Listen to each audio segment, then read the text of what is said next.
Welcome to the I3 lecture series hosted by the Masters of Digital Photography program at the School of Visual Arts here in New York. We're thrilled to welcome our first speaker of the series, Ellen Jantzen. And we're hoping that we will see you through the series, that you'll all come back. Let me just give you a little background about Ellen. She was born and raised in St. Louis, Missouri, doesn't consider herself a photographer, but an image maker, as she creates work that bridges the world of photography, prints, and collage.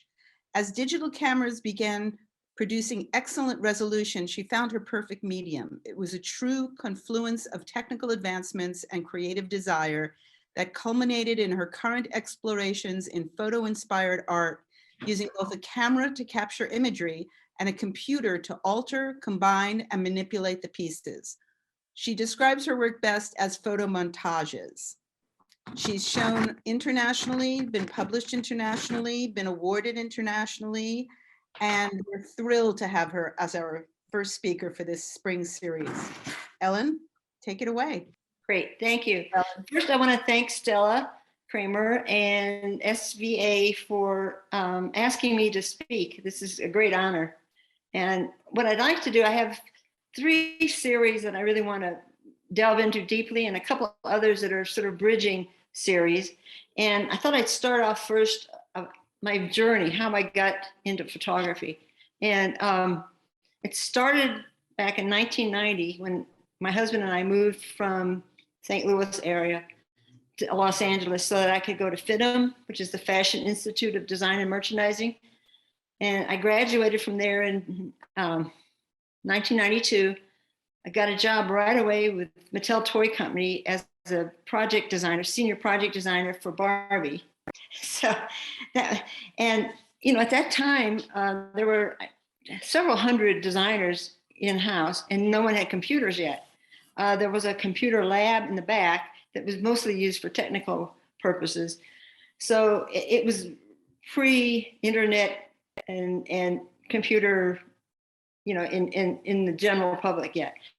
But Mattel found a software that's called Euphoria, spelled U and then the letter 4IA, which was developed for the furniture trade.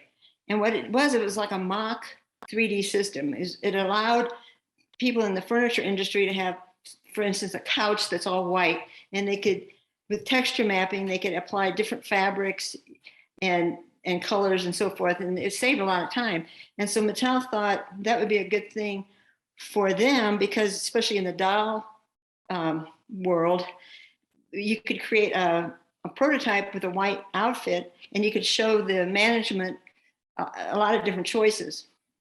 So they picked 5 of us out of the company to spend 2 months immersed in how to use a computer. This was a big mainline computer, and to learn Euphoria. Well, I fell in love with it. You know, I just, that was like the gateway for my work today. And after I did that, I decided to quit, which wasn't very nice, I guess. But I did keep working as a consultant for about 8 more years. But I was really hooked on working with a computer, but there wasn't really anything out there at that time until I found Photoshop a few years later when I was teaching at Art Center. I taught 1 class, and I was brought in on some other classes and for consulting on how to use fabric and design. And once I got Photoshop and I bought a computer, then I was sort of off and running. And this was mid to late 90s, I guess it was about. But I continued just playing around with it. I had to teach myself how to use Photoshop because I didn't really have any tutors at the time. I was taught. And at the time I was doing, besides my freelance work, I was making jewelry and sculptures, and I was using the camera to document my work. And my husband said, why don't you use some of those images and play around with them and manipulate them and do art with them? And at the time I was still, in my head, I was a designer, and I wasn't really a fine artist, I was a designer. But that gradually faded away, and I consider myself an artist now. But once I got the idea from my husband of manipulating my images that I had, I started then looking at other objects, and I was basically doing at the time still lifes, but manipulating them and creating abstract images. It was all very visual, and it wasn't really concept based yet. And that was probably around 2000 or so. I started getting more involved in thoughtful use of the work, and my work became a little more conceptual at the time. Then the big change came in the early 2000s. Well, it was about 2009, I believe it was. We moved back to St. Louis area because my parents were aging. My husband's parents or mother was slipping into Alzheimer's. And so we felt we had the opportunity, since we were pretty much free floating, that we could go back and help them. And that's where my work really took off, I think. And what I'd like to do next is go to my screen capture and talk about why photography. So by then I was starting to understand photography a little better. And I like this quote about the steady eye of the crow and the camera's candid eye see as honestly as they know, but they lie. And so that was sort of my mantra from then on, about how photography gave you the opportunity of creating a fiction and a reality that others believed in a sense, because photography is always thought of as a believable medium. You know, it's the real world out there and you take a picture of it. Whereas if you're a painter or sculptor, you know, the work you're doing is purely from your head. It's not even if it's realistic, it's still seen as coming from within. Whereas I think photography is usually believed that it's just a representation of the real world. So that gave me a great opportunity of playing around with the idea of reality and also time, because with a photograph, you know, it's you know, set in time, and you can then do another photograph later and combine them, and then you're time traveling in a way. So that's the reason that I'm using photography. And my first series that really started becoming personal was called Losing Reality, Reality of Loss. And that was done in 2009 to 11, basically in that period. That was right after we got back to the Midwest. We moved to St. Louis, and my mother-in-law lived 60 miles east of St. Louis in Southern Illinois. My parents lived 60 miles west of St. Louis in rural Missouri. So we were right in the middle, and we were an hour from either one of them. And we felt that was a good spot to be in case anybody needed help. But I came over the course of the first couple of years we were there to realize that as my mother-in-law was slipping away, and we had to ease her away from driving, ease her away from living in her home, and dealing with her belongings, all that my husband was losing his mother. And so I developed this series, which again, like I said, it took probably a couple of years for me to get to the point where I really understood what I was doing with it. What I was trying to do was describe what loss feels like. How do you visualize something that has a non-visual content to it? And how do you visualize loss? And so these are just a couple examples of two of the pieces that I developed. What I did was I took my husband and put him in different scenes in and around Southern Illinois where my mother-in-law lived. And then I erased him or made him transparent. And I was trying to convey the idea of loss and what that feels like. So that was my first, what I would say, really personal series. Then my next, which was a few years later, is called Place of Departure. And this was started after my father passed away. And again, these things take a couple of years. What I tend to do is I have a rough idea of what I'm trying to create. The other one was lost. This is what happens to someone when they die. Where do they go? What happens to all that energy? Where are they? They were here yesterday and now they're gone. And it takes a while for me to really start to understand how to visualize that. What I normally do when I work is I start with a few photographs and I put them in the computer and I play around, things happen. And then I like some things, I don't like some things.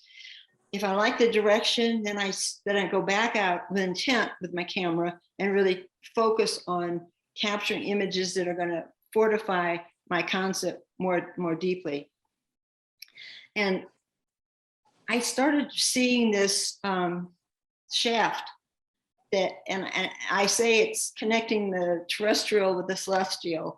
It's not a religious thing. It's just I felt there was a way of conveying what happened to somebody by using this.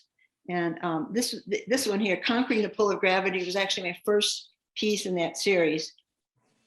And again, I felt like conquering the pull of gravity is, your life force is the gravity, holding you to Earth, and you're conquering it by being released from it.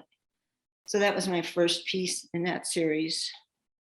And so there's, sometimes what I like to do is create a black and white image, but then bring some of the color back into it, which heightens the reality of it.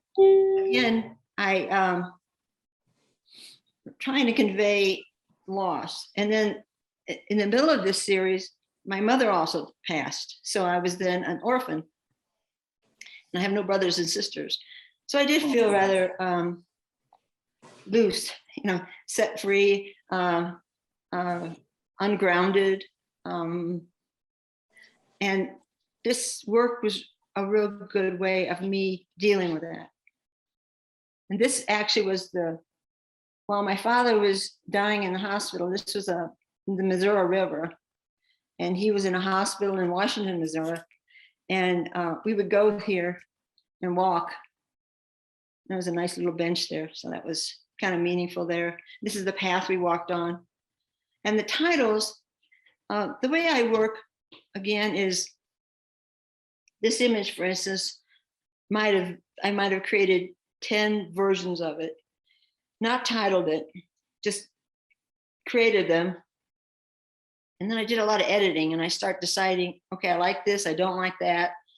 And then once I decide which one I really like, then I title it. And what I normally do is I bring it up on the screen big and I just sit there in front of it and look at it. And pretty soon a title comes to mind. And I think of my titles as sort of mini poems. That was another one from that series. This is on my parents' property. My parents had 5 acres.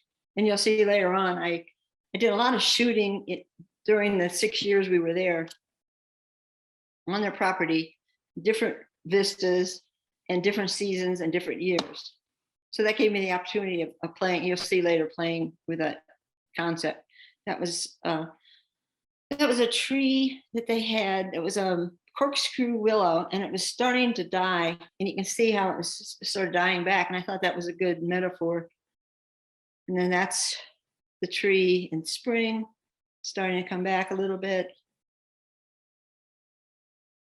And this one is just a chilly winter view. Amplitude. And then Whisper, which you saw in the beginning, is sort of an iconic piece, I think, in this series, because the 2 trees, juniper trees, I believe they are, and I always thought they sort of represented my parents. They were side by side, and so this was after they both passed. Anyway, then what we did after everyone passed, we spent a lot of time cleaning up getting the house ready to sell, dealing with their papers, that sort of thing.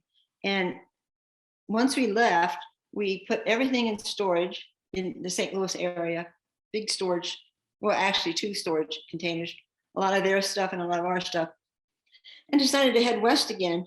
So you had nothing tying us to the Midwest anymore. And we were headed back to California, but then we stopped at Santa Fe, which we'd been at, before, and we really liked it. And we thought, well, let's see what Santa Fe is like. And we found a place. It was actually a casita on the property of a large house. And the owners said it would only be available for 1 year because they had the big house for sale. And of course, the little house goes with it. And so we thought, okay, we'll stay here a year and then we'll go on to California. Well, we're still here. We sort of fell in love with the place. But this is the first series that I created while we were living in Santa Fe. But it's all from images I took just before we left the Midwest. And what I like about these, there's those 2 trees again, is that I'm really starting to play with the idea of memory. And I was starting to accept the fact that my parents had passed. And I kept seeing circles and ovals because that sort of represented unity and things coming back together again, and me dealing with the loss. But here I'm also dealing with memory, because this, obviously the foreground is autumn and the oval is winter, and they were probably completely different years. So that was a way of time traveling with memory. And this is another one. I always like this one because they had this wisteria, and I took a lot of pictures of it in different seasons. I have probably 50 pictures of this in all kinds of different seasons. But again, the circular unity symbol is showing the spring, and then the rest of the photo is the winter. And this one is a little bit different. This was near their property. This wasn't actually on it. It was a preserve in St. Louis, outside of St. Louis. And I love this pathway, the way it curved. And I just, again, my circle was in my mind at the time. And so I incorporated that. This was taken as we were cleaning out their house. And there were a lot of papers that were like bank statements, all kinds of things that you didn't really want to just dump in the trash. So we had this big bonfire. Plus, my father had started a pile of trimmings, and we just added to it. So that I call this to have and have not. And I'm thinking of it as, you have things and then you burn them and you don't have them anymore, but you still have the memory of them. So this is sort of a bridge, getting me from the Midwest, the losses, into Santa Fe. So this was my first, not my first, but this was one of the early examples of work where I actually used the vista of Santa Fe and surrounding New Mexico. I was very taken, there's a whole idea of your environment really affecting you visually and emotionally and physically.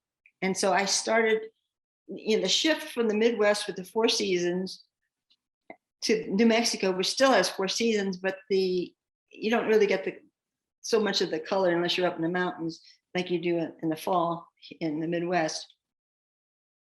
But I was really taken with mountains, and I became very, very excited taking photos of mountains. And this little casita that we rented had a lot of rocks around it. It's kind of quite a rocky area. And I started picking up rocks, hand-sized rocks, and I started looking at them and thinking, well, that's just like a mountain when he's smaller. So I decided to start playing with the idea of scale and mountains and combining the rocks and creating my own geology. So, and at first I just numbered them, unexpected geology number 1. I'm not going to show you all of them. I would take the photograph, and then I would take the photograph of the rock, and I would combine them in Photoshop. and increased the scale, so the rock actually looked like it was, you know, a huge boulder or a part of a mountain. This was interesting. It was actually flagstone, a pile of flagstone that I found. So that was, and then it snowed, and I found, oh, this rock looks kind of nice with snow on it. So I incorporated that into a snowy scene. Again, this series is sort of a release from the more personal series that I had done just previously, and it was a way of easing my way into New Mexico. That's another one.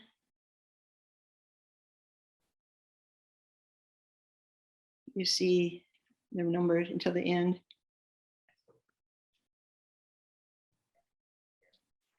Again, this rock is probably about the size of a hand.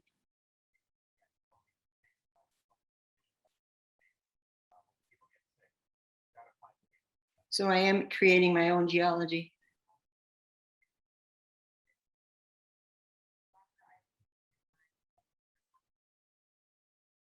And it's interesting because I can, well, we've just moved from there, but I could go outside and I see these rocks and I remember my photos.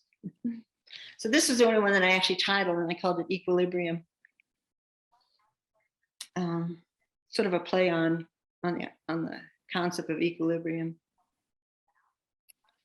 Then the last major series, and I'm still working on this one, is called Mid plus West. And what I decided to do was, I'm running around New Mexico taking photographs, and I'm combining photos that I had taken earlier in the Midwest to create a hybrid of the blending of the two former homelands, and the whole idea of how you adapt to new environments, how how relocation changes you. So I was dealing with all of that, but I was bringing in the mid stands for Midwest plus West. So, and this one, the sky is New Mexico, and you'll see the outline of this is the scene in New Mexico. It was a hill, kind of a mountainy hill. And what I did was I erased the New Mexico landscape. I kept the mountain, and then I added a scene from the Midwest underneath, and then I combined them with this upward thrust, which was as a way of visually connecting the two regions. This is another one. The sky is New Mexico, and you'll see the shape is all where the mountains were, and they were all removed. And then St. Louis was put in, not St. Louis, but rural Missouri was put in there in its place. And again, I'm connecting the two visually. And again, here, some of the mountains are still there, but then there's trees from the Midwest and roots. Am I doing okay on time? Okay, good. And this one, this was a little bit of I use blending modes a lot. And so this one was a path through flowers in a park near St. Louis. And Black Mesa is a geological feature here, just north of Santa Fe. And so when I blended them, I got some of the trees that came through in the sky, and I thought that was a good way of showing the two regions. And this one, which you saw a little bit earlier, is called Gallup Lakeside. This is in Gallup, New Mexico. There are these wonderful, large, mountainy rock formations that are really, really red, and I love them. And then the lower part is a park near St. Louis. Then this is another one this is what I've done since the pandemic. I wanted to continue on with the Midwest West, but I couldn't really travel. I could do things just right around here, but I didn't really want to go anywhere where I had to stay overnight or be away from the bathroom for more than an hour, because I didn't want to be, this is before the vaccines were available. So I was really pretty conscious of staying isolated. So what I did was I revisited a lot of images I had, both of New Mexico that I had taken the year before and of Illinois and Missouri, and combined those. So this one, the sky on this one is from St. Louis, and the landscape is out here. And in these, I blurred the landscape to some degree because I felt like, the world is rushing by. So there's some symbolic elements going on, like, being unaware of what's really going to happen. And this again is this sky is New Mexico, and the shape of the hill is New Mexico, but the foreground is snow in the Midwest. Galisteo is a region south of Santa Fe, and here the sky is New Mexico again, but the foreground is in the Midwest. But again, it's blurred to some degree, and the shot of the sky and the outline of the mountains was all part of Galisteo.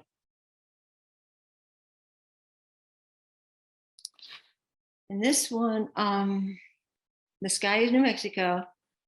And then again, I cut out all the mountains and the hills, and I put in Lone Elk Park, which is a park outside of St. Louis, which is a very neat park. And again, I blurred everything. It's interesting that many of these have multiple layers, and there's usually at least 10 or 15 iterations before I finally choose the one that I decide on naming. Editing is a big part of my work. And this one was actually a cloud that was just taken recently in New Mexico. It was just outside my door over the mountains. These are the mountains in New Mexico. And then there's that same park again, which is near Eureka, Missouri. So that's what I have to show, but do we have time? I have some things on my computer where I can show you the different layering methods that I use, if that was what. Please. Okay, will do. So this one was the last one I showed you, was a combination of, let's see, that's more or less, I'll go to the other one. Okay, this was an earlier version. This was, the way I title these, I don't title, I take photos, and this was 816 clouds 1, and then plus MO, which means plus Missouri, and then it's number 6B. And then as I do iterations, I keep adding on numbers and so forth, so I can keep them all straight. But this one originally was, I'll turn all this off.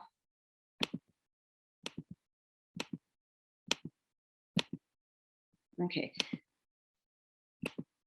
That's the scene. That's the part of it that's New Mexico. That's the New Mexican photograph. And then this is the photograph from a park in Missouri. So those are the two photos I started with. And then I ended up with that last photo that I showed you. And I did that by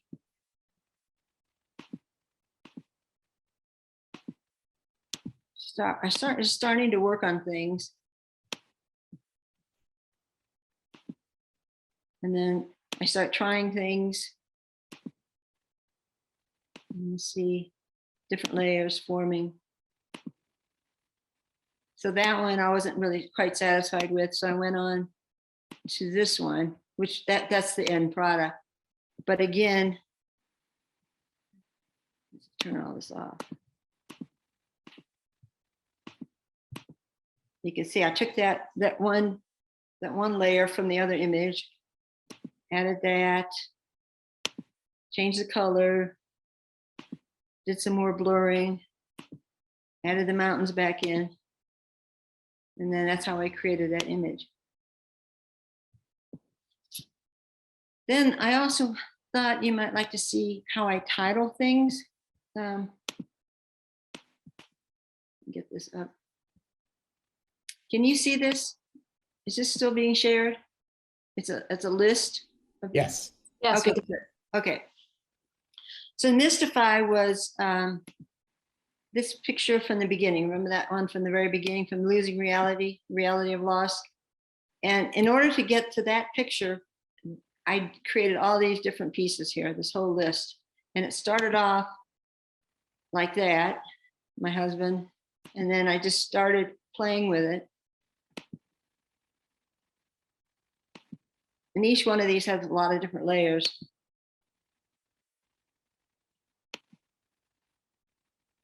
And again, right now the numbering initially when I first started working was right off the camera. That's why it's GSNC, whatever.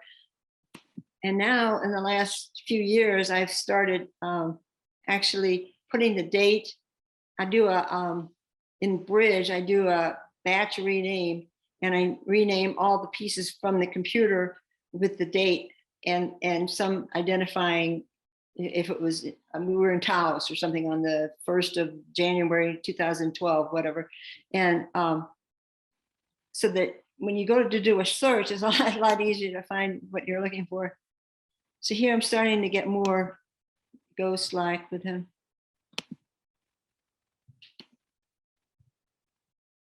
And I save all of my images unflattened so that I have the opportunity of going back in and making changes or using parts of it for something else. If I flatten it, then it would be set in time. And I like the idea of it being more usable in the future. So that's the one I think I chose, or that one. And then I decided not to do that one. So then once I decide on the one that I really like, then I title it and then I flatten it.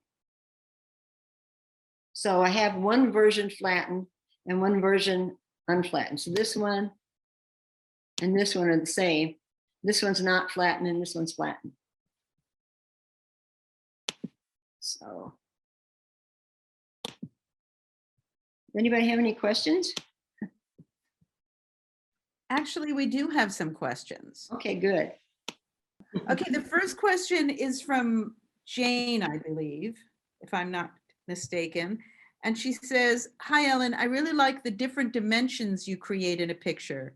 They let me see the integration of reality and imagination.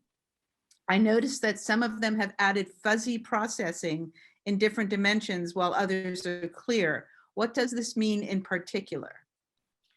It depends, of course, on the image itself. And sometimes I'm trying to emphasize some part of the image more than the other. So that's the clearer portion, whereas the fuzzy portion is more ephemeral, ethereal. It just really, again, it really depends on the image. But I'm trying to demarcate between, you know, hard reality and emotion, perhaps. A lot of emotion goes into this because it's, you know, I'm working on these things and I'm doing stuff and all of a sudden I feel like, oh, and then I know that it, you know, I'm using a lot my head a lot of times, but then when I start to feel the emotion, then I know I'm on the right track. Hope that answered it. Yeah, thank you. Yeah. Nancy Langer, her comment is, your geology and landscape images are outstanding. How long do you work on each picture? Okay, I usually start, like I said, when I start a series, it's sort of nebulous and not really well defined. And I take, I start playing around and I start deciding, I like this direction. And then I start shooting more specifically for it. So any one image could take a month or more. It could take a week. It usually takes a fair amount of time because I'm revisiting it.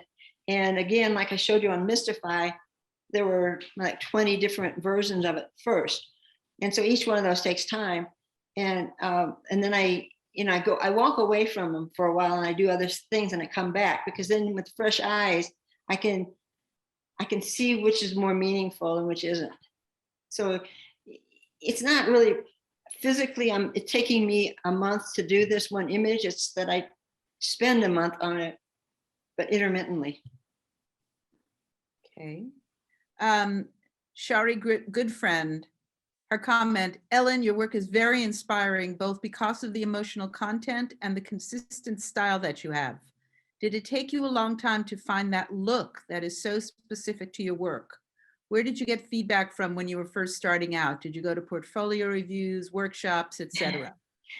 Funny thing, I did go to a portfolio review, and Stella was a reviewer. That was my first portfolio review. And that was in, I think, 2011. So I had been working already for about 7 or 8 years. But like I said in the beginning, it was much more visual, because I was, besides my fashion degree, I have a graphic arts degree. And so I was really more dealing with visual look of something, and almost like a print form rather than a photograph. Using photography, I didn't really take advantage of it being a photograph at first. I just started creating imagery using my photographs, and it wasn't until, I guess, a little bit before we moved back to the Midwest that I started thinking more conceptually about my work and really starting to integrate the photo more into the work. So it took, I would say, from when I actually started to when I started feeling like I had something that was worth something, was probably eight years. And the first, that series with the Mystify, with my husband dissolving into the background, I had created a piece and I entered an exhibition that was being juried by Susan Spiritus. I don't know if you know who she is. And she picked me for an honorable mention. So that sort of set her eye on me. She started paying attention to me then. And within a year or so, I was one of her artists and she represented me. So that was like my first, aha, I'm on the right track kind of moment. And that was, early, maybe 2010, 11, 12, in that general area. Okay, we have Valerie Burke asking, which photographers have influenced you? Well, I hate to say this, but not too many really. I couldn't really name them because I'm not really steeped in photography, and I have no formal training in photography. I mean, I had early training in how to load film in a camera and how to develop film, that sort of thing. But I was never really steeped in photography, and I don't really consider myself a photographer. Again, I just think of the camera as a delivery device. And I say it's a way to get images into my computer. So there are photographers whose work I see from time to time that I really, really like, but they're usually photographers that are doing more unusual things, not really straight photography.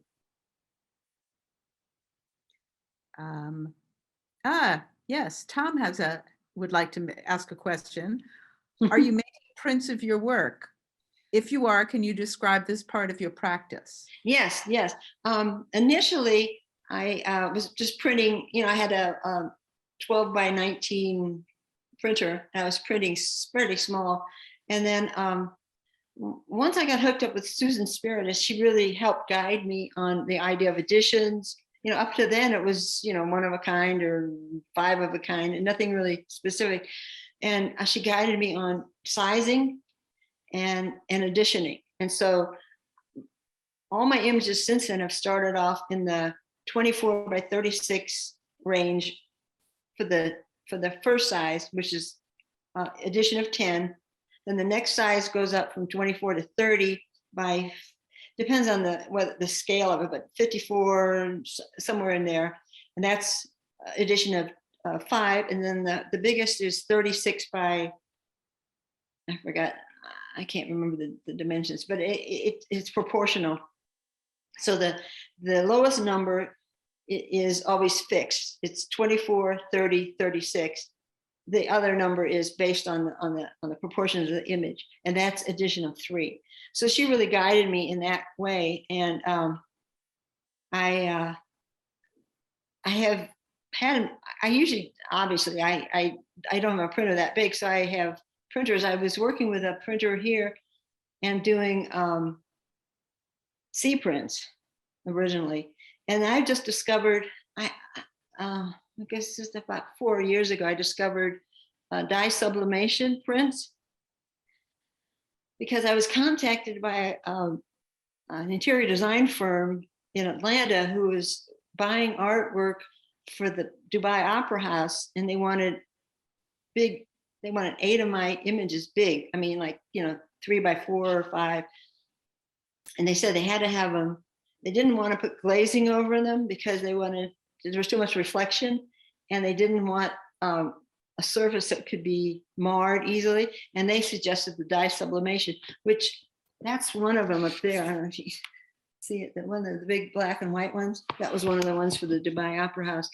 And so I've gotten really hooked on that, because what I like about work is if it's not framed, if it's just floating on the wall.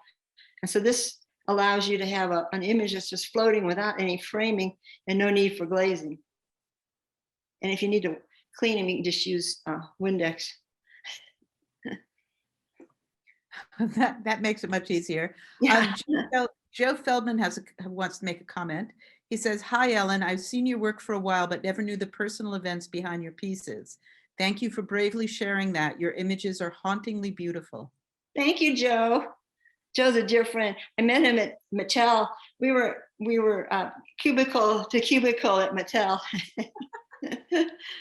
Wow.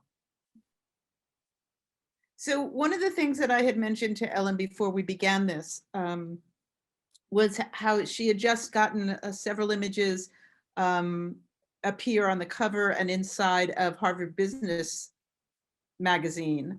And just talking about the wide range of where your work and how your work is both shown, collected, exhibited. I find that really fascinating, because you were telling me that you hadn't contacted them before, but that their photo editor had been aware of your work.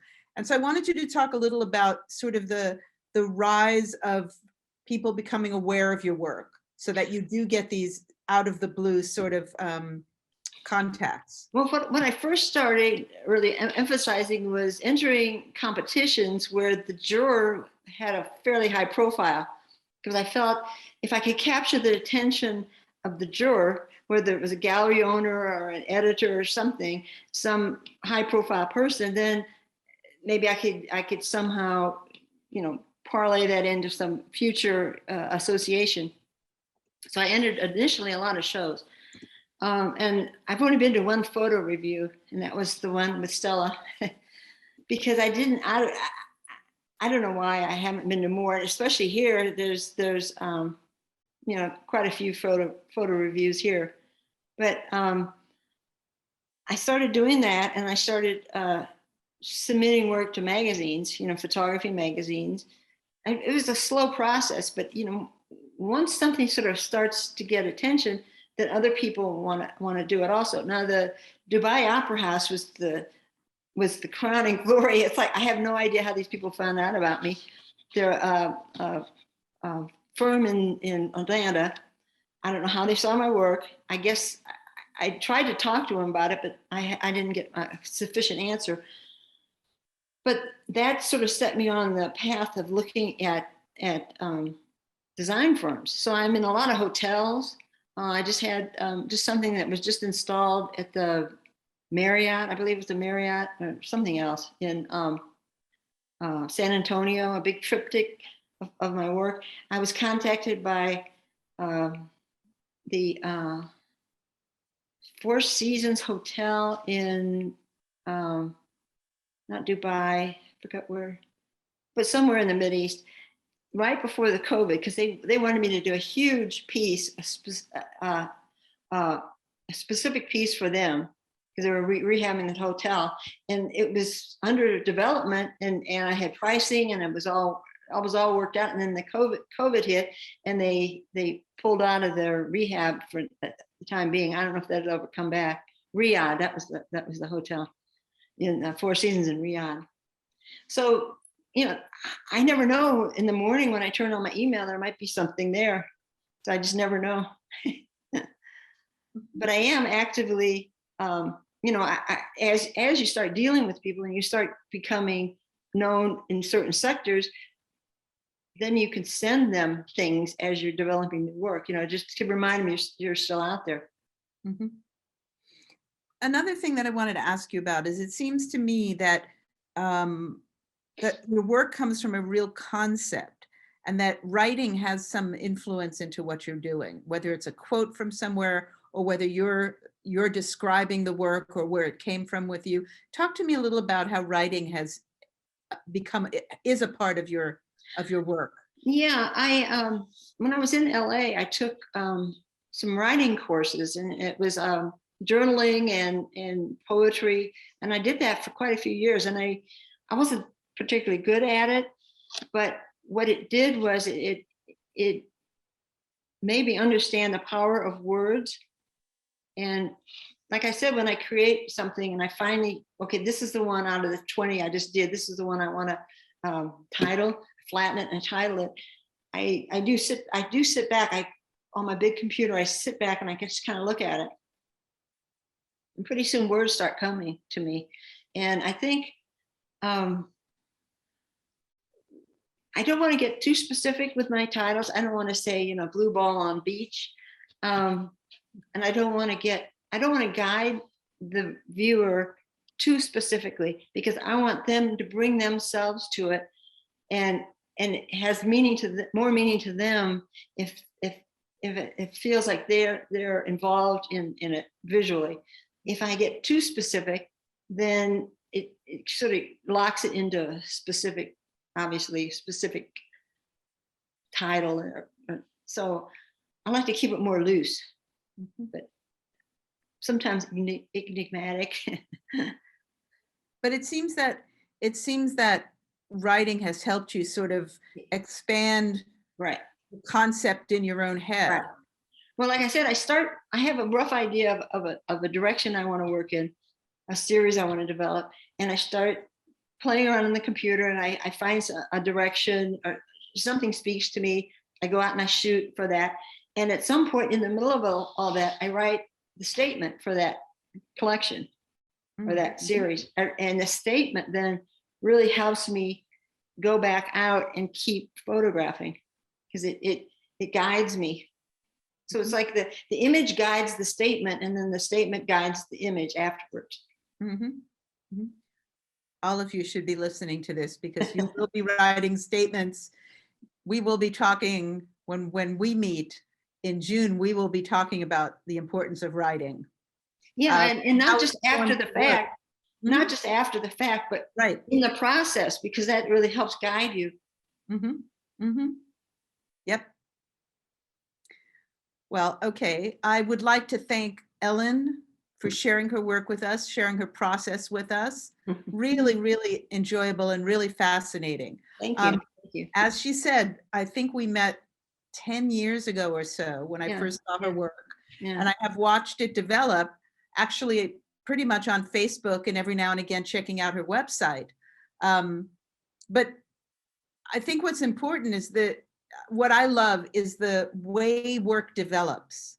The more you do it, the more you dive into it, the way your own vision will develop. Right, exactly. That your style, your eye becomes really unique to you. Mm-hmm. And that ends up with what stays in people's minds. That's one of the reasons I don't look at other photographers' work so much, because, so many people, you see their work and they've been influenced heavily by another person's work. And I want it to be my work. I think that's great. Tom, anything to add? Anyone else want to add anything? Thank you, Ellen, for being so generous. Thank you. Thank you for the opportunity. It's been really enjoyable. Thank you all for being here. Yes, thanks everyone for coming. Yeah, really. And I look forward to seeing you in 2 weeks when we have our next speaker. And that'll be on the 25th of January. It will be Rania Matar, who's a portrait and fine art photographer, wonderful photographer. Yeah. And thank you. Thank you. And anyone that wants to email me for any reason, please do. I'm open to conversing. And check out her website where you can see more of the work. You can see her CV. And really, this has been a really enjoyable evening. Thank you. Thank you so much. Thank you, Stella. Thank you, everyone at SVA. Thank you, Ellen. Thank you so much. Thank you so much, Thanks, Ellen. Stella. Thank you, Tom. Wonderful.